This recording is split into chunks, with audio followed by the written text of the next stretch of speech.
السلام عليكم، ازيكم يا شباب؟ معاكم عبد الرحمن ربيع. جايلكم النهارده في فيديو جديد، ازاي تلعب بطن المبتدئين. تمرين خفيفة وبسيطة. هتجيب معاك السفلية وهتجيب معاك العلوية وهتركز معاك زي ما تقول البطن بالكامل، وهنركز برضو معاك في عضلات الامتحان. تابعوا الفيديو للآخر، واهم حاجة ما تنسوش صلوا على الحبيب والاشتراك في القناة. تابعوا الفيديو للآخر ويلا بينا.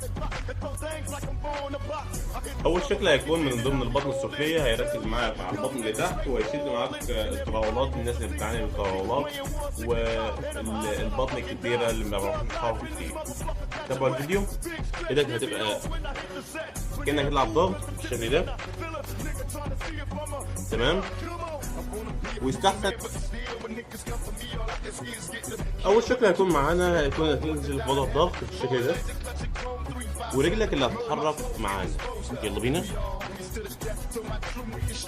وتطلع رجلك بالشكل ده لفوق وتنزل تاني لتحت. تابعوا معايا.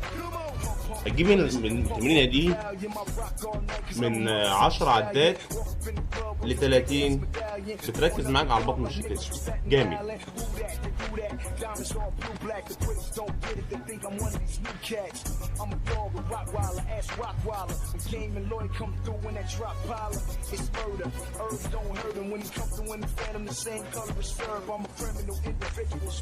بعد كده هنخش على الشكل الثاني من البطن، برضه على البطن السفلية.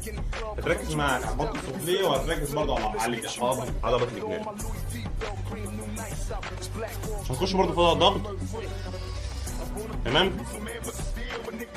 رجلك هتطلع معاك يمين وشمال.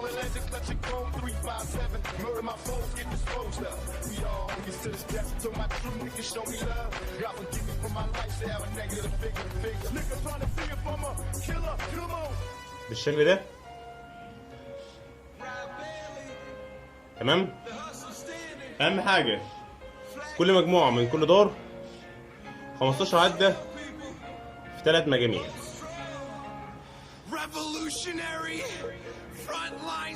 ركز على الله.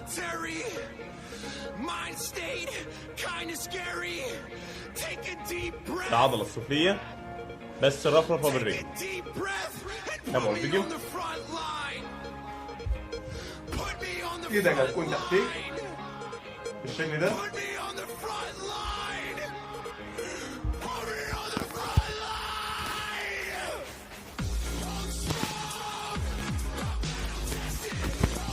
بالشكل ده، وهتعمل إطالة لرجليك.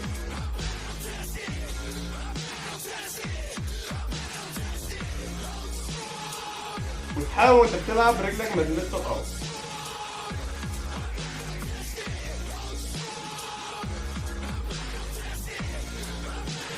تدي شوية ثبات هيقوي عضلات البطن عندك.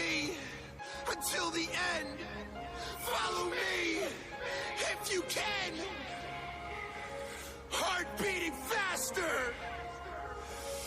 Don't forget to breathe and put me on the front line.